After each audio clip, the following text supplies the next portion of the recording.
Have you ever stood by the ocean watching the waves crash against the shore? Each wave is unique, a fleeting moment of energy that rises, crests, and then dissolves back into the vastness of the sea. It exists for just an instant, and then it's gone, replaced by another and another and another. Our lives are a lot like those waves. We rise from the great unknown, take our form, live our moment, and then recede back into the mystery from which we came. It's a thought that can be unsettling, isn't it? The idea that everything we are, everything we build, everything we love is temporary. We spend so much of our time trying to build castles on the sand. We chase permanence in a world that is defined by change. We want the perfect job to last forever, the perfect relationship to never fade, our youth and health to be eternal. We cling to moments, trying to freeze them in time, terrified of the inevitable truth that they will pass. But what if we've been looking at it all wrong? What if the beauty of life isn't in its permanence, but in its precious, fleeting nature? The most beautiful sunset is beautiful precisely because it doesn't last. The most profound conversations are powerful because they are moments in time that can never be perfectly replicated. The magic is in the impermanence. We live in a culture that sells us the illusion of forever. Buy this and you'll be happy forever. Achieve this and your legacy will be cemented for all time. We build monuments of stone and steel, write our names on plaques, and fill digital clouds with terabytes of memories, all in a desperate attempt to say, I was here, I mattered, don't forget me. But the universe has a way of humbling our ambitions. Ozymandias, the king of kings, built a colossal statue to declare his might, and now only shattered legs and a sneering face remain in an empty desert. Civilizations that believed they were the center of the world have crumbled to dust. The mountains we see as symbols of eternal strength are slowly but surely being worn down by wind and rain. Nothing is permanent. This realization isn't meant to be depressing. It's meant to be liberating. When you truly accept that nothing lasts forever, you are freed from the crippling fear of loss. You stop trying to hold on to water and instead learn to swim in the river. You stop mourning the flower that will eventually wilt and instead learn to appreciate its fragrance and color in this very moment. This is where the idea of living authentically comes in. If our time here is a brief, unrepeatable performance, why would we spend it playing a role someone else wrote for us? So many of us live our lives according to a script handed to us by society, by our parents, by our own fears. We follow a path that is considered safe, respectable, and predictable. We wear masks to fit in, to be liked, to avoid judgment. We suppress our own strange, beautiful, and unique impulses to conform to the norm.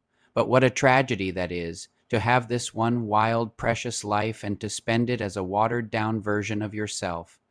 Authenticity is about stripping away those masks. It's about listening to that quiet, persistent voice inside you that knows what you truly want, what you truly believe, and who you truly are, even if it doesn't make sense to anyone else. It's about having the courage to be imperfect. Authenticity isn't about being flawless. It's about being real. It's admitting when you're wrong, being vulnerable when you're scared, and celebrating your quirks instead of hiding them. It's choosing the path that feels right in your soul. Even if it's the harder path, the one with more uncertainty, think about the moments in your life when you felt most alive. I am willing to bet they weren't the moments when you were doing what was expected of you. They were the moments you took a risk, spoke your truth, laughed until you cried, loved with your whole heart without any guarantee of it being returned, or stood in awe of something beautiful without trying to possess it. Those are the moments of authentic living. When we let go of the need for permanence, we start to see the world differently. We're no longer just collecting achievements or possessions. We're collecting experiences. We're not just building a resume. We're building a life rich with meaning, connection, and joy. The goal is no longer to leave an indelible mark on the world, but for the world to leave its beautiful, temporary marks on us. Living this way requires a kind of mindfulness. It means being present. It means when you're talking to someone, you're really listening, not just waiting for your turn to speak. When you're eating a meal, you're tasting the flavors, not just mindlessly consuming fuel. When you're walking in nature, you're feeling the breeze and noticing the light, not just rushing to your destination. Each day becomes a gift. Not a stepping stone to some future permanent state of happiness, but a complete world in and of itself. This morning's coffee, this afternoon's conversation, this evening's quiet reflection, these aren't rehearsals for the real show. This is the show, this is it. And of course, it's not always easy. There will be pain, there will be heartbreak, there will be loss. Accepting impermanence means accepting that we will have to say goodbye to people and things we love. But it also means understanding that pain, like joy, is a passing state. The storm will pass, the night will end, and by allowing ourselves to feel the full spectrum of human emotion, we live more deeply. To numb ourselves to pain is also to numb ourselves to joy. So, what does this mean for you right now? It means giving yourself permission to change your mind, permission to start over, permission to quit the job that drains your soul, permission to pursue that strange hobby that brings you joy, permission to tell someone you love them, permission to be unapologetically, beautifully, and messily you. Don't wait for the right time. Don't wait until you retire or until the kids are grown or until you have more money. The stage is set now. Your brief and glorious moment is now. Look around you. This room, this light, this sound, this very breath you are taking, it is all a fleeting miracle, a unique configuration of atoms and energy that will never happen in exactly the same way again. The greatest respect we can pay to this gift of existence is to live it fully, to live it truthfully, to live it authentically. Let go of the illusion of control, release the desperate grasp for permanence, and just be here. Be the wave, rise, crest with all your might, and when it's your time, dissolve back into the ocean, knowing that you held nothing back, that you danced your fleeting dance with courage and with love. That is a life well lived. Thanks for watching and taking this moment to reflect with me. If this resonated with you, consider subscribing for more thoughts on living a more meaningful life. Take care. Hey everyone, have you ever felt like you're putting in all this work, pouring your heart and soul into something, but nobody seems to notice? You post something you're proud of and it gets 3 likes. You launch a project and the only feedback is the sound of crickets. It's tough. It can make you question everything. Is this even worth it? Am I any good at this? I've been there more times than I can count. It's so easy to get caught up in the numbers, the likes, the shares, the applause. We're wired to seek validation, to want that pat on the back that says, hey, you did a good job. But here is the truth I've had to learn the hard way. If you are only doing it for the applause, you'll stop when the clapping stops, and the clapping will always stop. The real game isn't played in the comment section or the like counts. The real game is played in the quiet moments when it's just you and the work. It's played in the early mornings before anyone else is awake, or the late nights when you're pushing through one more draft. It's about falling in love with the process, not the prize. It's about finding joy in the act of creating, of building, of becoming better, whether anyone is watching or not. Think about it. The world's greatest artists, athletes, and innovators didn't get there by constantly checking their notifications. They got there by being obsessed with their craft. They showed up day after day, not for the approval of the crowd, but because they had a deep, burning desire to master what they do. They knew that the outcome, the recognition, that's all just a byproduct. It's not the goal. The goal is the work itself. When you focus on the process, you become immune to the highs of praise and the lows of criticism. Your self-worth isn't tied to something as fickle as public opinion. It's anchored in your effort, your discipline, and your dedication. You're building a foundation of skill and resilience that no one can take away from you. So how do we do this? First, define what success means to you and make sure it's something you can control instead of aiming for 1,000 subscribers. Aim to make one great video a week. Instead of trying to go viral, try to learn one new skill. Celebrate your own progress. Did you show up today when you didn't feel like it? That's a win. Did you push past a creative block? That's a huge win. Second, find your why. Why did you start this in the first place? Was it to express yourself? To solve a problem? To share a passion? Reconnect with that original spark. Your why is the fuel that will keep you going when external motivation runs dry. Write it down, put it on your wall, and remind yourself of it every single day. And finally, trust the process. Success is not an overnight event. It's the slow, steady accumulation of daily effort. It's one brick laid perfectly day after day until you've built a fortress. The world might not notice the first brick or the 10th or even the 100th, but eventually they won't be able to ignore the fortress you've built. By then, their validation won't even matter because you'll be too busy admiring your own work, proud of the person you became along the way.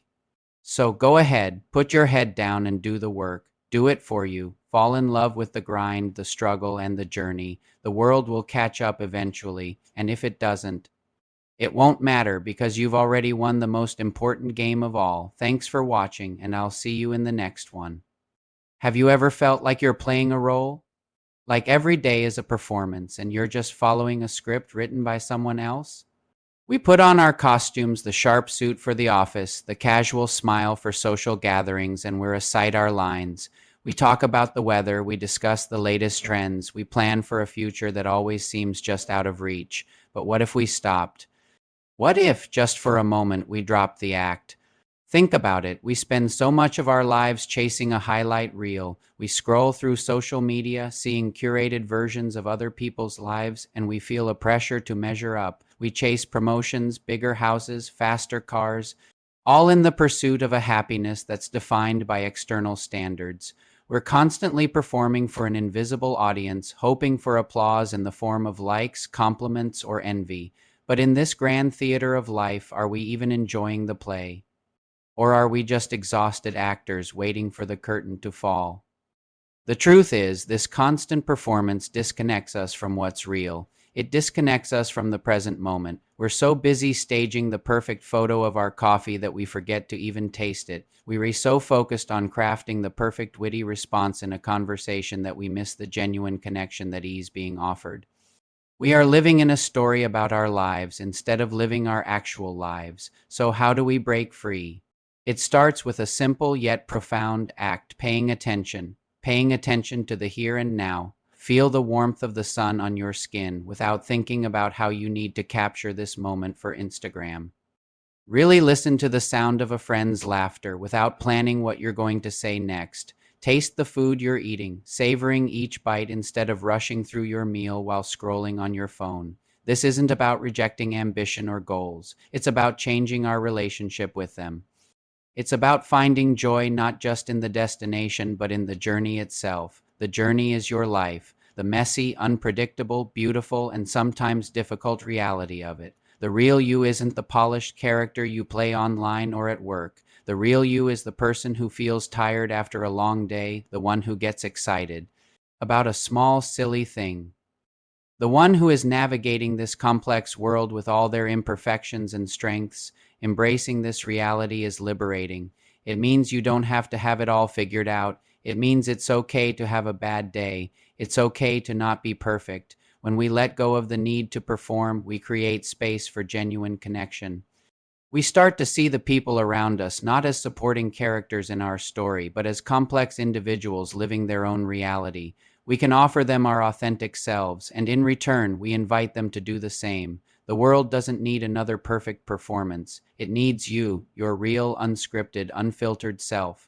It needs your unique perspective, your genuine emotions, your true presence. So take a deep breath, let the curtain fall on the performance, step off the stage and into your life. The real show, the one that truly matters, is happening right here, right now. Don't miss it. Thanks so much for watching. If this resonated with you, I'd love to hear your thoughts in the comments. And don't forget to subscribe for more reflections on living a more authentic life. See you next time. You are currently engaged in a full-time performance for an audience that doesn't exist. Most of your anxiety stems from a single foundational delusion, the idea that you are building something permanent. You treat your reputation like it's an architectural wonder. You treat your career like it's a monument that will stand for 1,000 years. You spend your mornings polishing a personal brand. That is essentially just a collection of pixels and opinions held by people who are just as terrified and temporary as you are. It's a group hallucination. We wake up and we start clutching. We clutch at our bank accounts, our titles, and the carefully curated lies we tell on social media. We do this because the alternative is to admit the truth that the lights are eventually going out.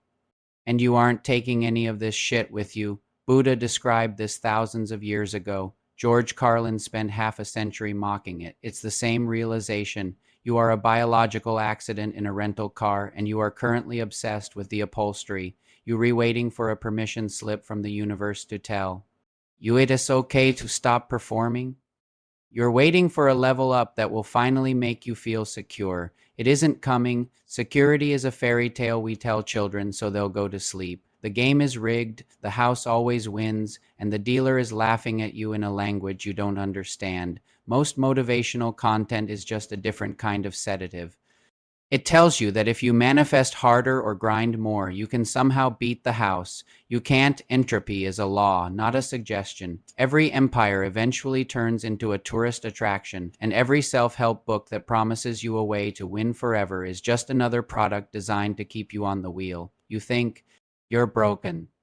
You think you need another course, another guru, or another gadget to fix the hole in your life, but the hole isn't a defect. The whole is the point, right now in this second, while your heart is beating and your lungs are working and you resitting exactly where you are already whole. You don't need a breakthrough.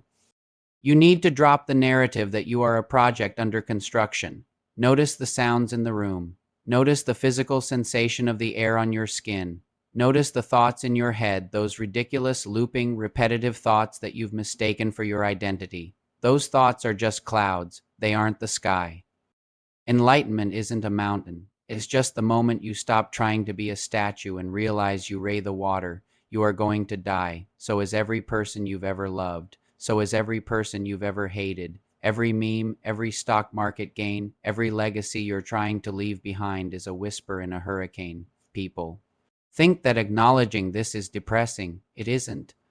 It is the only thing that can actually set you free. When you realize that the stakes are actually zero, that the universe doesn't have a scoreboard and it isn't taking notes on your progress, the weight falls off. You can finally stop performing for a crowd that isn't looking. You can stop negotiating with your fear of looking stupid. How can you look stupid in a world that is essentially a hilarious, brutal, temporary shit show? Most people spend their lives in the waiting room of their own existence. They check the clock, they wait for a sign, they wait for the right time to actually live. There is no sign, there is only the now. Live like a man who has already lost everything, because in reality you never had it. You were just holding it for a few decades before the void reclaimed it. Once you realize the joke is on you and that you were the one who told it, you stop being a slave to the hallucination. You stop being a consumer of life and you start being a participant in the wreckage. Most of you are drowning in your own noise. You're addicted to the announcement. You announce the diet. You announce the business. You announce the big pivot you're making. You've become a PR firm for a life that hasn't actually happened yet. Every time you open your mouth to tell someone what you're going to do, you leak the pressure. You get a tiny hit of dopamine from the good job, man. And your brain thinks the work is already done. You retrading your potential for a round of applause from people who don't give a damn if you succeed or starve. We've turned ambition into a spectator sport. We're all sitting in the stands shouting about our stats while the field is empty. It's a group hallucination of progress. You're not moving. You're just vibrating in place, and the louder you talk, the less you do. Silence is becoming the rarest resource on earth, and you're throwing it away for a handful of digital validation. Here is the lie. My intentions are good, so I'm on the right track. Intention is a sedative. It's the slow release drip that numbs the sting of your current mediocrity. You think that because you mean well, you're somehow exempt from the laws of results. The world doesn't pay for intentions, it pays for consequences. Roosevelt didn't give a damn about the intentions of the people in the stands. He cared about the man whose face was marred, the one who was actually doing the deeds. But I know what the talkers say. I know the steel man argument, but networking is important. I have to build hype. I have to let people know what I am up to so they can support me. Bullshit. Hype is for products that don't work. Support is for people who can't stand on their own 2 feet. If your work is real, it will make its own noise. If your results are undeniable, you won't have to explain a single goddamn thing. When you tell someone your goals, you are seeking an exit ramp. You're looking for a way to feel the win without the work. You're addicted to the hypothetical. You're a ghost trying to haunt a future that doesn't exist. The fix is simple, but it's the hardest thing you'll ever do. Shut your mouth, enter the kill zone. The kill zone is the space between the idea and the result where nobody hears a word from you. It's the period of total, uncompromised execution where you disappear from the social map. If you want to move the mountain, stop filming the mountain. Just pick up the stones. Lao Tzu said the journey begins with a single step. He didn't say to live stream the step. Sun Tzu knew that all warfare is based on deception. The greatest deception you can pull is to let the world think you asleep while you actually sharpening the blade. When you feel the urge to tell someone about your plans, kill it. When you want to post about your grind, kill it. Let the pressure build up in your chest until it becomes a physical ache. Use that pressure to drive the reps. Use that pressure to fuel the late nights. Use that pressure to fix the problems that everyone else is just complaining about. We're looking for combustion, not evaporation. Combustion happens in a closed chamber. Keep the chamber closed until the engine is roaring. Own the silence. Excellence is an anonymous process. It's a lonely, cold, mechanical habit that happens when the lights are off and the crowd is at home. The man in the arena isn't there for the cameras. He's there for the blood. He's there because he's a slave to his own standards, not the public's opinion. Own the fact that you've been soft. Own the fact that you've been a validation addict looking for a fix in the comments section. Take 100% responsibility for the gap between what you said you'd do and what you've actually done. Look at the evidence. If the evidence locker is empty, your talk is just air, and air doesn't build empires. I'm here, you're here. The only thing that matters is the executioner's standard. Did you do the work? Yes or no? Everything else is just group hallucination. You already know what you have to do. You've known it for months, maybe years. Stop asking for permission. Stop asking for support. Stop waiting for the right time to announce your arrival. Just do the work. Disappear into the kill zone. Let your results be the explosion that wakes up everyone who doubted you. Don't talk about the fire. Be the fire. Don't talk about the edge. Be the edge. No more excuses. No more noise. Just results. Own your shit. A massive industry exists to convince you that you are incomplete. You are told that you need another degree, another promotion, a better house, or a specific set of experiences to finally be whole. This creates a constant state of internal deficit. You are always looking toward the next milestone, believing that the anxiety you feel will disappear once you reach it. It will not. Anxiety is not caused by a lack of achievements. It is caused by the belief that your worth is tied to things that are outside of your control. When you tie your identity to your bank account or your job title, you are building your house on land that you do not own. You are making yourself a hostage to the economy, the opinions of your peers, and the passage of time. The truth is that you do not need to be fixed. You are a finished biological product. You have the hardware necessary to exist, to think, and to act. The hole you feel inside is not a sign of a missing piece. It is the natural result of trying to find stability in a world that is constantly changing. Stop viewing your life as a project that needs to be completed. You are not a draft. You are the final version, and you are currently running out of time.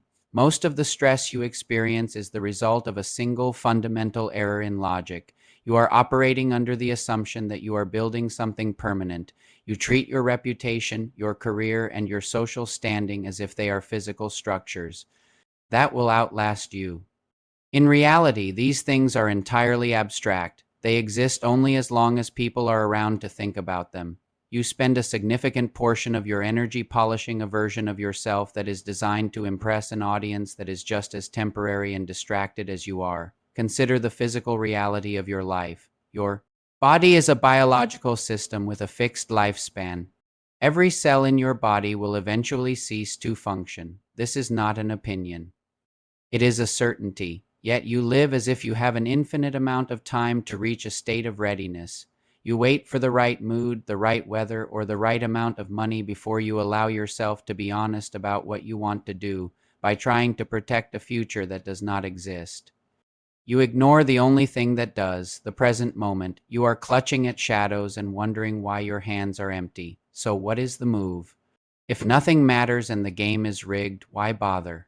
Because being here is a miracle, a brutal, weird, unscripted miracle. And the only sane response to a miracle like this is to be kind, not because it's nice, not because it will get you into a better afterlife. You do it because it's the only act of rebellion that actually matters. In a world that wants you to be afraid, to be selfish, and to be solid, choosing to be kind is a middle finger to the void. It means UV stopped trying to win and UV started trying to be it. Means you've realized that since we're all going down with the ship, we might as well enjoy the music and help the person next to us. Live like you're already a ghost. Love like the universe is an empty theater and you're the only one on stage. Laugh like you're in on the cosmic prank. I'm here, you're here. The illusion is burning and the ashes are where the dance happens. Stop clutching at the smoke.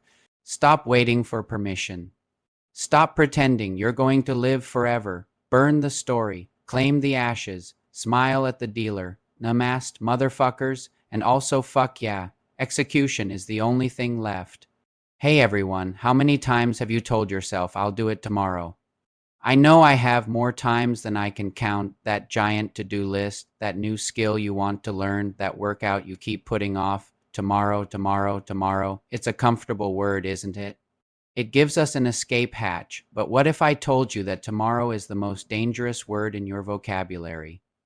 Procrastination isn't just laziness. It's a complex mix of fear, perfectionism, and feeling overwhelmed. We're afraid of failing, so we don't start. We want it to be perfect, so we never begin. We see the mountain in front of us and decide it's easier to just stay at the bottom. But every day we wait, the mountain gets a little taller, and our dreams get a little further away.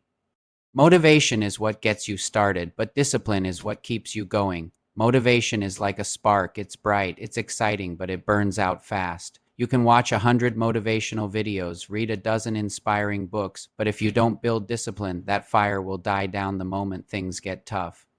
Discipline isn't about punishment or forcing yourself to do things you hate. It's about choosing what you want most over what you want now. It's about loving your future self enough to do the hard work today. It's the quiet, steady force that shows up every single day, even when you don't feel like it. So how do we build it? It starts small. Forget climbing the whole mountain in one day. Just take one step. Don't say, I'm going to write a book. Say, I'm going to write one paragraph. Don't say, I'm going to get in shape. Say, I'm going to do a 10-minute walk. This is the power of micro habits, small, ridiculously easy actions that are almost impossible to say no. 2. Break your big goals down into tiny, manageable tasks. The 2-minute rule is a game changer. If a task takes less than 2 minutes, do it immediately. Don't even think about it. Just do it. Wash that dish. Send that email. Put on your workout clothes. These small wins create momentum. They prove to yourself that you are a person who takes action. And here's a crucial part. Forgive yourself. You will have days when you slip up. You'll hit the snooze button. You'll choose the couch over the gym. It's okay. The old you would have said, well, I've already failed today. Might as well give up. But the disciplined you says, okay, that happened. What's my next move? It's not about being perfect.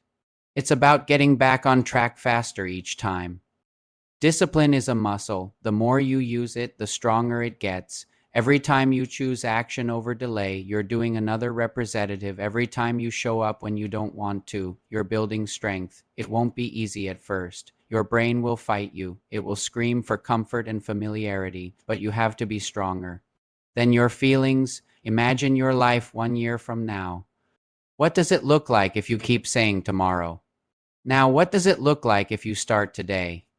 If you commit to taking one small disciplined step every single day, the difference is staggering. It's the difference between regret and accomplishment, between a dream and a reality. The time is going to pass anyway. The only question is, what will you have to show for it?